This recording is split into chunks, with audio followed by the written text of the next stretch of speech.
Good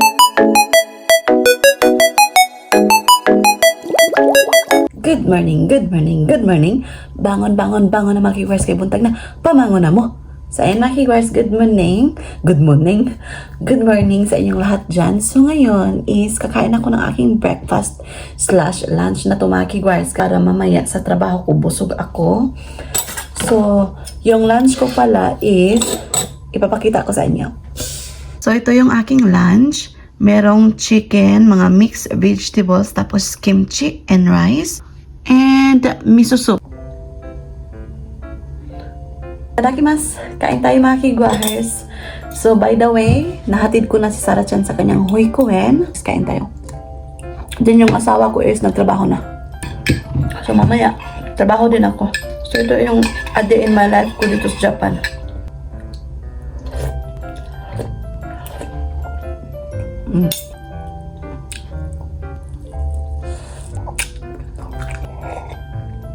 So sa may magtatanong, baka siguro may magtatanong dyan kung ano yung aking work dito sa Japan. So ako po ay nagtatrabaho as a part-time job o arubaito. Nag-aarubaito ako dito sa Japan mga kigwars. So yung arubaito is part-time job.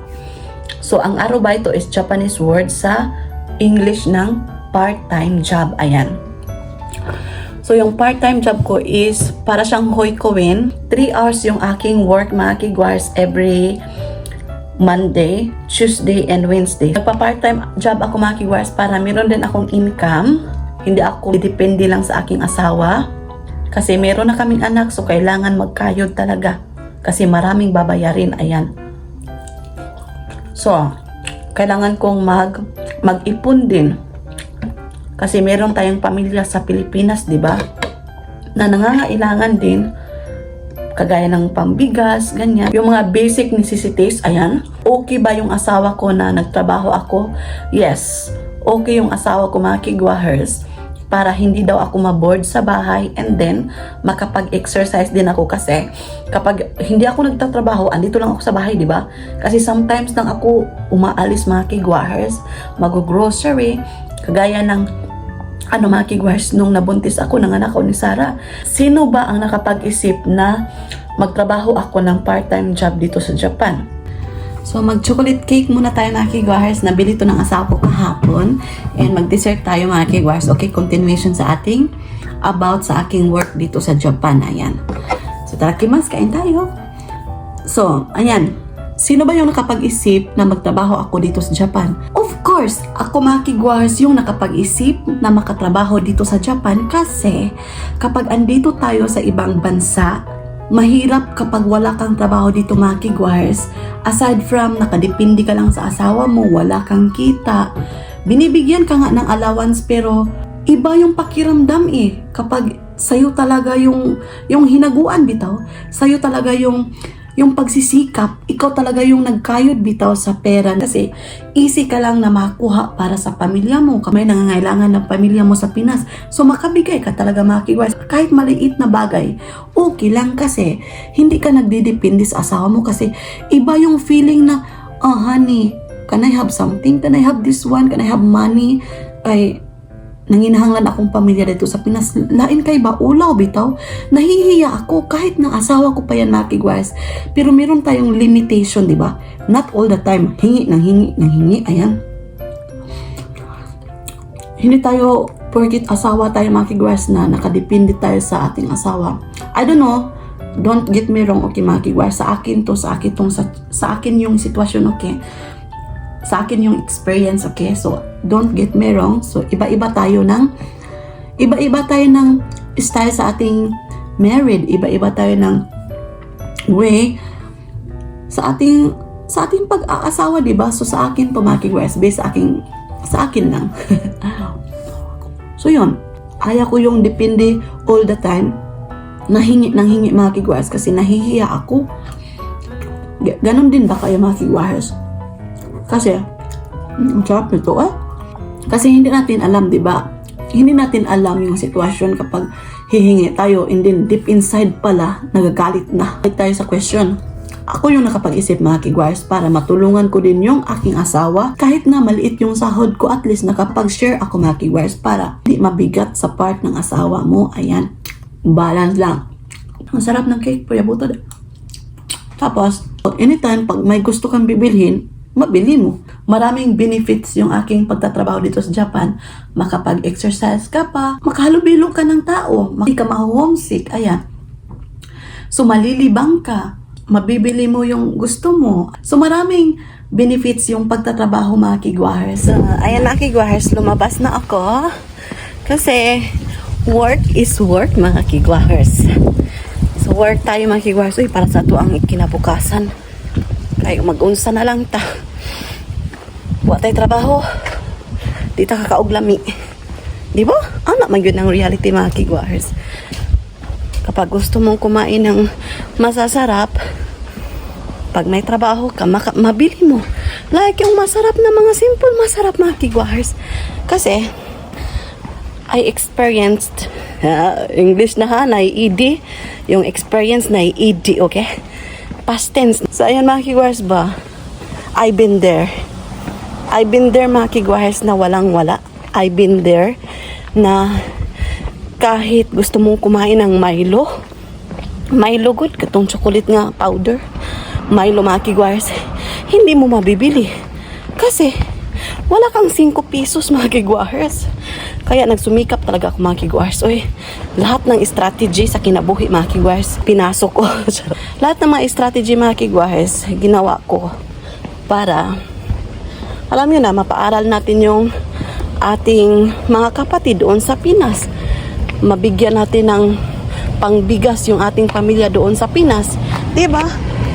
Kaya, kailangan ko talagang, wait sa, kay mula bangta. Kailangan ko magkayod mga kigwahers kasi meron tayong pamilya sa Pinas, meron tayong pamilya sa Japan. Ayan. Yan, share ko lang. Labang na ta. So, maghintay muna ako ng bus dito mga kigwahers. Kasi yung bus darating is 11:07 in the morning. Tapos yung pasok ko is from 12:30. So, kailangan kong makaabot talaga sa tamang oras para hindi tayo yung ating sahod mga kigwahers. Kasi sayang. So, andito na yung bus. Sasakay na ako mga kigwahers.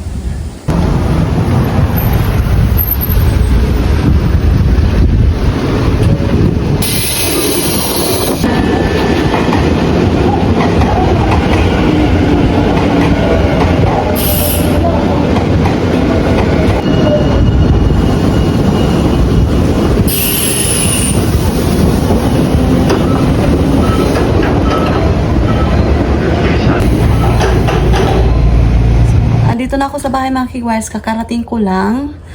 Ayan, so kuha muna ako sa aking mga sinampay. Kasi after kong kukuha ng sinampay, kukunin ko na naman sa Sarachan mga kigwahers.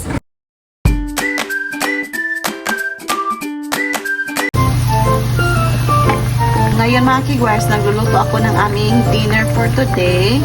At dito naman is magigisa ako ng mga vegetable. At imimix ko yung ito mga kigwahers. Tapos ito, imimix natin. And ito din mga kigwahers, imix natin. So ito yung ating dinner for today. So ilagay na natin yung mga gulay. Ayan. Okay, just mix it. So natimplahan na natin ito mga kigwahers. And ilagay na natin to siya. Ayan. Ganyan lang. Just halo-halo lang. So, yung ating napakasimpleng isda is luto na. Luto na yung ating ulam for today's dinner mga kigwahers. Ayan. Tapos, mamaya mga kigwahers, lulutuin ko to. Napaka-easy lang man to mga kigwahers. So, ito yung aming dinner mamaya din. So, mamaya ko lang to pagdating ng aking husband lulutuin. Kasi 3 minutes lang to mga kigwahers and maluluto na siya. Ayan. Ito na yung aming pagkain mga kigwahers for our dinner. Gyoza. Tapos, yung aking luto kanina. At saka ito mga kigwahers. And miso soup. Rice. Kain tayo mga kigwahers. Finally, nakaligo kami mga viewers ni Sarachan. Ay.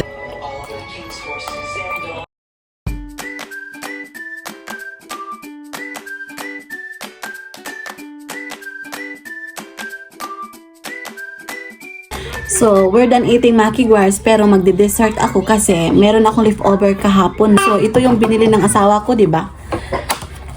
So, kinain ko kaninang umaga yung, before ako pumunta sa work, kinain ko to Maki Guars yung cake na chocolate kasi masarap. Masarap siya Maki Guars. So, yun. So, uga na yung buhok ko Maki Guars. By the way, kulot yung buhok ko Maki Guars. Okay, kaya always kong kanang gipangko bitaw. Always kong basta ay mana siya. So, kain tayo. Ayan, trakimas. You don't want to eat honey? Where's your kore? How do you do it? What happened? Where's the Huh? It's broken. Ayan, chocolate cake. Tabi raw? So, yun yung ating kaganapan sa ating a day in my life dito sa Japan. Maki Guars. Masarap. So, ayan, ubos ko na Maki Guars. So, inom muna ako ng aking vitamins. So, ito yung vitamin C ko. I-try ko to Maki Guars kasi madali akong magkaubo, magkalagnat bitaw mo nang ako Maki Guars, nag vitamin C ba? Ayan.